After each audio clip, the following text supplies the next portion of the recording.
हमारा टॉपिक चल रहा है साम्राज्य का सुदृढ़ीकरण एवं क्षेत्रीय विस्तार, जिसके अंतर्गत हम है वो हुमायूं कर चुके। बाबर और हुमायूं के पश्चात तीसरा बादशाह आता है अकबर।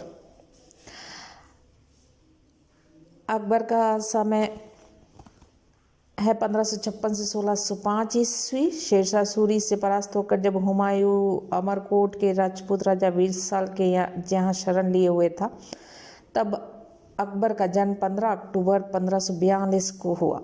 चूँकि हुमायूं उस समय निर्वासित जीवन जी रहा था, इसलिए अकबर का बाल्यकाल संकटों में व्यतीत हुआ।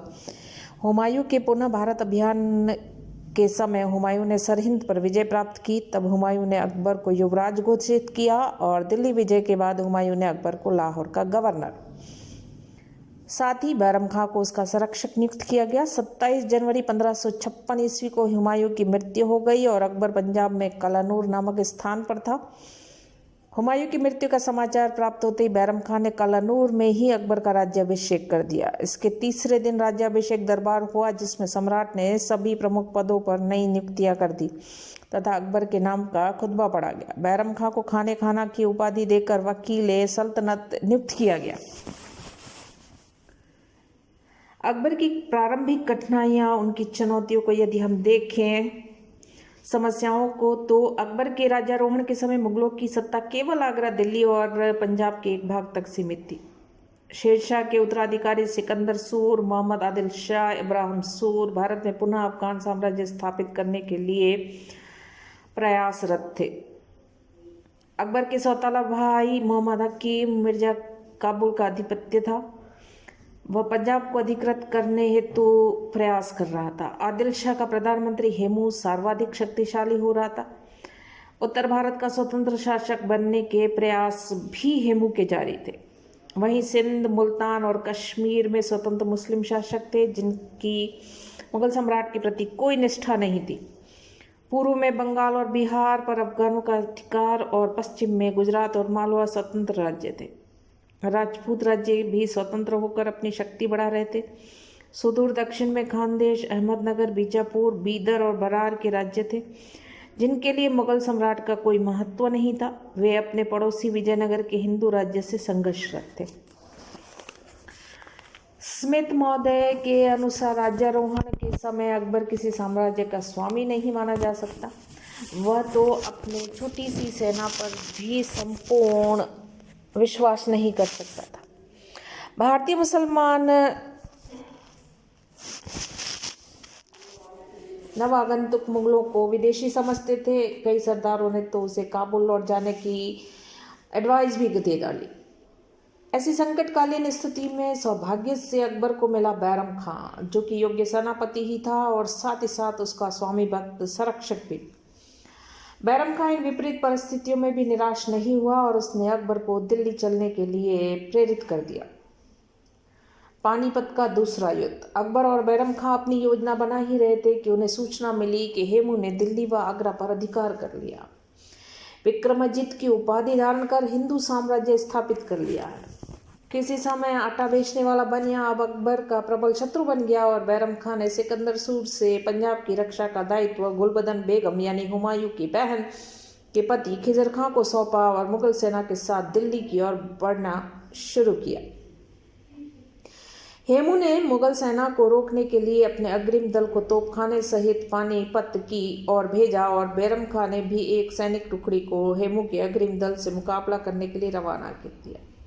हेमू का तोपखाना सुरक्षित नहीं था, अतः मुगल सैनिक टुकड़ी ने बिना किसी विशेष कठिनाई के हेमू के तोपखाने पर अधिकार कर लिया। इससे हेमू हतोत्साहित नहीं हुआ। ससैन्य पानीपत के मैदान में आ पहुंचा और उस समय मुगल सेना का एक अग्रिम दल पहले से ही पानीपत के मैदान में पड़ाव डाले हुए था। 5 नवंबर 1556 ईस्वी को दोनों पक्षों के बीच युद्ध आरंभ हुआ और हेमू की सेना ने बड़ी वीरता से मुगलों का सामना किया, डटी रही और मुगल सेना भागने को तैयार। लेकिन हेमू की आंख में एक तीर लग गया, जिससे वह बेहोश हुआ और हाथी के होदे में गिर गया। हेमू की सेना में अफवाह ये फैली कि हेमू मर गया, जिससे उनमें घबराहट फैल गई और मुगलों ने इस स्थिति का पूरा लाभ उठाते हुए हेमू की सेना भाग खड़ी हुई और मुगलों को निर्णायक विजय प्राप्त हुई। शाह कुली खां नामक मुगल सैनिक ने हेमू को पकड़ लिया और अकबर के समक्ष पेश किया। बैरम खां ने अकबर से अनुरोध किया कि वह काफिर का वध करे, लेकिन अकबर मरते हुए व्यक्ति का गला काटने को तैयार न हुआ। अकबर ने अपनी तलवार से केवल हेमू के सिर छुआ दिया और बैरम खां ने अपनी तलवार से हेमू का सिर धड़ से अलग कर दिया। पानीपत का दूसरा युद्ध अगर हम देखें तो प्रथम युद्ध से भी कई ज़्यादा वह महत्वपूर्ण माना जा सकता है, क्योंकि पानीपत के प्रथम युद्ध के बाद भारत में मुगल साम्राज्य की नींव स्थापित हुई थी, लेकिन यह नींव इतनी कमज़ोर सिद्ध हुई कि शेरशाह सूर ने उसे ध्वस्त कर दिया। लेकिन यदि पानीपत के दूसरे युद्ध की बात करें तो उसने मुगल साम्राज्य की नींव इतनी मजबूती से भारत में स्थापित की कि भारत में 1857 तक ये मुगल वंश चलता रहा। पानीपत के इस युद्ध में विजय का श्रेय बैरम खां को जाता है।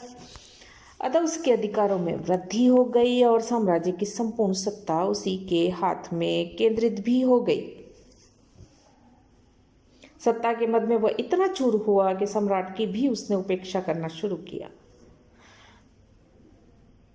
उपेक्षा के साथ अवज्ञा, परिणाम ये रहा कि 4 वर्ष बाद ही उसका पतन हो गया। प्रतिद्वंद्वियों का अंत अकबर के द्वारा, जिसमें देखें तो हेमू के पतन के बाद उसकी सेना छिन्न भिन्न हो गई और हेमू का बूढ़ा पिता, उसकी विधवा पत्नी अपनी संपत्ति आदि लेकर अलवर की तरफ भागे। उधर बैरम खां ने पीर मोहम्मद को हेमू का कोष लाने हेतु अलवर की तरफ रवाना किया। पीर मोहम्मद ने हेमू के पिता को पकड़कर इस्लाम धर्म स्वीकार करने को कहा, लेकिन हेमू के पिता ने बड़ी निर्भीकता से इनकार कर दिया। पीर मोहम्मद ने उसकी हत्या कर दी और इसी बीच हेमू की पत्नी धन से लदे हाथियों के साथ होशियारपुर के पास बाजबारा की पहाड़ियों की ओर भाग गई। मेवात का प्रदेश मुगलों के अधिकार में आ गया और अब अकबर के लिए उत्तर भारत को विजय करना आसान हो गया। पानीपत की विजय के बाद मुगल सेना को सुलेमान मिर्जा के विद्रोह को दबाने काबुल भेजा गया, जहां सुलेमान मिर्जा ने आत्मसमर्पण कर दिया। सिकंदर सूर को दबाने स्वयं बैरम खां गया। सिकंदर सूर मानकोट के दुर्ग में जा छिपा और मुगल सेना ने दुर्ग को घेरा चला 6 महीने और सिकंदर सूर को प्रमुख अफगान सरदारों की पराजय और आदिल शाह की मृत्यु के समाचार मिले। निराशा छाई और वो बिहार में कोई जागीर मिलने की शर्त पर मुगलों के साथ संधि करने और अकबर की अधिकार स्वीकार करने के लिए तैयार हुआ। 1559 ईस्वी में उसकी मृत्यु हो गई और इस प्रकार अकबर के सभी प्रतिद्वंदी समाप्त हो गए और मुगलों को चुनौती देने वाला कोई अफगान नहीं बचा। और 1558 ईस्वी से 1560 ईस्वी तक अकबर ने ग्वालियर, अजमेर, जौनपुर को भी जीत लिया। नेक्स्ट यदि हम देखें तो वो है बैरम खां का पतन। बैरम खां एक साहसी सैनिक, कुशल राजनीतिज्ञ, ईमानदार और विश्वास पात्र सेवक था। उसने अल्पवयस्क अकबर को राज्य स्थापना में ही सहायता नहीं दी, बल्कि राज्य विस्तार कर उसे सुदृढ़ करने में भी अपूर्व सहयोग दिया। अकबर के दरबार में वह सर्वोच्च पद पर आसीन था और अकबर उसका आदर करते हुए उसे खान बाबा कहते थे। इससे तुर्क अमीर इससे ईर्ष्या करने लगे और उधर बैरम खां भी स्वेच्छाचारी प्रकृति का था। प्रशासन में वह अपने आप को आवश्यक मानता था। बैरम खां के सेवकों के दंभीपन के कारण अब दरबार में वह उसके विरुद्ध एक प्रबल समूह उत्पन्न हुआ। फिर अकबर 18वें वर्ष में प्रवेश कर चुका था, इसलिए बैरम खां के संरक्षण से मुक्त होकर अपना एक पद दृढ़ता से संभालना चाहता था। परिणामतः अगस्त 1560 ईस्वी में बैरम खां का पतन हो गया और अकबर ने मुनीम खां को प्रधानमंत्री बना दिया और बैरम खां को मक्का जाने की इजाज़त दे दी।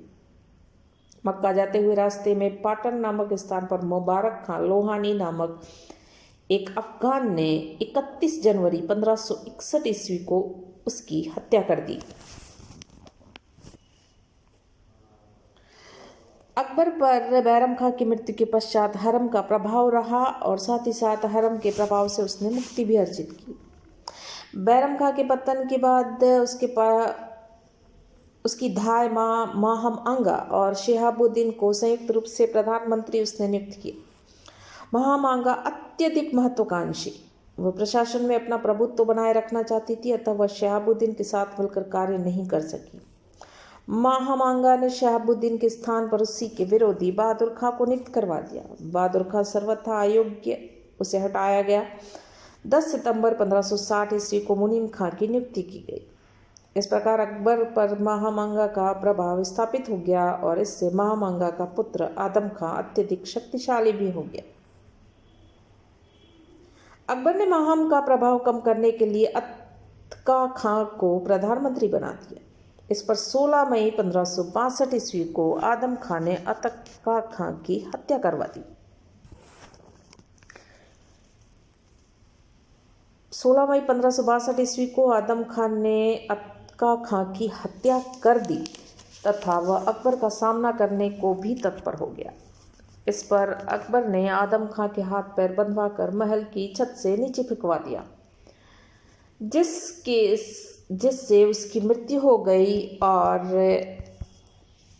पुत्र वियोग के कारण 24 जून 1562 ईस्वी को महामांगा की मृत्यु हो गई। अकबर ने इस प्रकार अपनी धाय मां महामांगा और हरम के प्रभाव से मुक्ति हासिल की। अकबर ने अब साम्राज्य विस्तार करने की तरफ ध्यान दिया, तो वहाँ पर अकबर है वो संपूर्ण भारत पर सत्ता स्थापित करना चाहता था और उसने अपनी सैनिक शक्ति तथा कूटनीति से केवल उत्तर भारत पर ही नहीं, दक्षिण भारत में भी प्रमुख भाग पर अपना साम्राज्य स्थापित किया।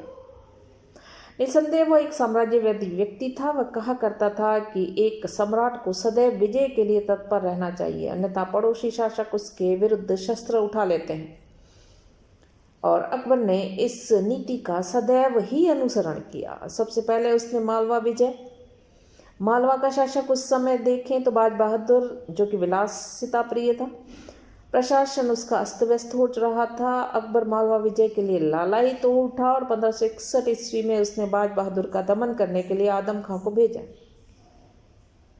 जिसने शीघ्र ही मालवा पर अधिकार कर लिया। किंतु आदम खां का व्यवहार संतोषपूर्ण था, अतः अकबर ने पीर मोहम्मद को मालवा का गवर्नर नियुक्त किया। पीर मोहम्मद भी अत्याचारी व्यक्ति निकला और बाज बहादुर ने उसकी अपकीर्ति का लाभ उठाया और पुनः मालवा पर अधिकार कर लिया। इससे क्रुद्ध होकर अकबर ने अब्दुल्ला खां उज़्बेक को भेजकर मालवा पर अधिकार किया और उसे साम्राज्य का एक प्रांत बना दिया। इसी बीच शरफुद्दीन ने मेड़ता के दुर्ग पर शाही अधिकार कर लिया और मेड़ता का जयमल राठौड़ मेवाड़ के महाराणा उदय सिंह की शरण में चला गया। नेक्स्ट अकबर की विजय है गोंडवाना पर विजय। मध्य भारत स्थित गोंडवाना राजा वीर नारायण अल्फयस राज्य की वास्तविक शक्ति राजमाता दुर्गावती के हाथों में। विजयलिप्सा से प्रेरित हुआ अकबर 1564 में गोंडवाना पर आक्रमण करने हेतु आसफ खां को भेजा। रानी दुर्गावती ने वीरता से साहस के साथ मुगलों का सामना किया, लेकिन मुगलों की विशाल सेना के विरुद्ध विजय प्राप्त करना असंभव था। अतः अपने आत्मसम्मान की रक्षा के लिए दुर्गावती ने आत्महत्या कर ली और उसका पुत्र रण क्षेत्र में वीर गति को प्राप्त हुआ। गोंडवाना मुगल साम्राज्य में मिला लिया गया। अकबर एक दूरदर्शी सम्राट था। उसने अनुभव किया कि राजपूतों की सहायता के बिना कोई मुस्लिम साम्राज्य स्थायित्व भारत में प्राप्त नहीं कर सकता। अतः उसने राजपूतों से मैत्री संबंध स्थापित करने शुरू किए। प्रेम, सहानुभूति तथा उदारता से राजपूतों का हृदय जीता चाहा और 1562 में ईस्वी में उसे यह अवसर भी मिला। राजपूतों से प्रथम संपर्क जनवरी 1562 ईस्वी में अकबर ख्वाजा मोइनुद्दीन चिश्ती की पवित्र मज़ार का दर्शन करने हेतु अजमेर जा रहा था। मार्ग में आमेर का कछुआ राजा भारमल से उसकी भेंट हुई। अकबर ने उसके साथ बड़ा शिष्ट व्यवहार किया। इससे प्रभावित होकर भारमल ने अपनी पुत्री का विवाह अकबर के साथ कर दिया। अकबर ने भारमल के पुत्र भगवान दास तथा पौत्र मान सिंह को शाही सेना में उच्च पद प्रदान किया। इस वैवाहिक संबंध का भारतीय इतिहास में बड़ा महत्व है। डॉक्टर बेनी प्रसाद ने लिखा है कि इस वैवाहिक संबंध से भारत की राजनीति में एक नया युग का सूत्र प्राप्त हुआ। अकबर को शीघ्र ही ज्ञात हो गया कि राजपूत उसके अन्य उच्च पदस्थ मुसलमान कर्मचारियों से कई अधिक स्वामी भक्त हैं। अतः अब उसने अन्य राजपूत राजाओं को अपने दरबार में आने तथा वह कार्य करने हेतु प्रेरित किया। जोधपुर, जैसलमेर, बीकानेर के राजाओं भी अकबर की अधीनता स्वीकारी। उन्हें ऊंचे पद प्रतिष्ठा पद दिए गए। प्रतिष्ठित पद दरबार में मिले। राजपूत राजा 350 वर्षों से दिल्ली के मुसलमान शासकों से जूझते आए थे। वे अब मुगलों के प्रबल समर्थक बने और साम्राज्य विस्तार में उन्होंने उनके लिए रक्त भी बहाया। चित्तौड़ की विजय। मेवाड़ का राणा उदय सिंह मुगल सम्राट मलय समझता था। भारत के राजपूत शासक मेवाड़ के राणा को हिंदुओं का सूरज अर्थात अपना सिरमौर मानते थे। अकबर जब तक मेवाड़ को अधीन नहीं कर लेता उसकी उत्तर भारत की विजय पूर्ण नहीं हो सकती। फलस्वरूप अकबर ने अक्टूबर 1567 ईस्वी में चित्तौड़ पर आक्रमण कर दिया। महाराणा उदय सिंह दुर्ग की रक्षा का भारमल, जयमल और पत्ता को छोड़ा और पहाड़ों पे चले गए। चित्तौड़ का घेरा लंबे समय तक पड़ा रहा और राजपूतों ने डटकर मुकाबला किया मुगलों का। दुर्भाग्य ये रहा कि जयमल किले की दीवार की मरम्मत करा रहा था, तब अकबर ने उसे पहचाना और बंदूक की गोली से मार डाला। सेनापति के मरते ही राजपूत सैनिकों का साहस टूटा। 8000 वीर राजपूत केसरिया बाना पहनकर युद्धभूमि में जूझ मरे और स्त्रियों ने जौहर व्रत का पालन किया। चित्तौड़ पर मुगलों का अधिकार हो गया और अकबर जयमल और पत्ता के शौर्य और पराक्रम से इतने मुग्ध थे कि उन्होंने योद्धाओं की पाषाण मूर्तियां आगरा के किले के द्वार पर सम्मान सूचक रूप में स्थापित की। नेक्स्ट आता है अकबर का रणथंभौर विजय। चित्तौड़ की विजय के 1 वर्ष उपरांत अकबर ने अप्रैल 1568 ईस्वी में रणथंभौर के सुदृढ़ दुर्ग पर आक्रमण किया। इस समय यह दुर्ग बूंदी के हाड़ा राजपूत सुरजन राय के अधिकार में था। अकबर ने दुर्ग पर तोपों द्वारा अग्निवर्षा आरंभ की, जिससे दुर्ग की दीवारें टूटी। दुर्ग की रक्षा संभव प्रतीत होते ही सुरजन राय ने दुर्ग की चाबियां सम्राट को सौंपी और अधीनता भी स्वीकार कर ली। 22 मार्च 1569 ईस्वी में रणथंभौर पर मुगलों का अधिकार हो गया। नेक्स्ट आता है कालिंजर की विजय। उत्तर प्रदेश में स्थित कालिंजर का दुर्ग उत्तर भारत में अभेद दुर्ग।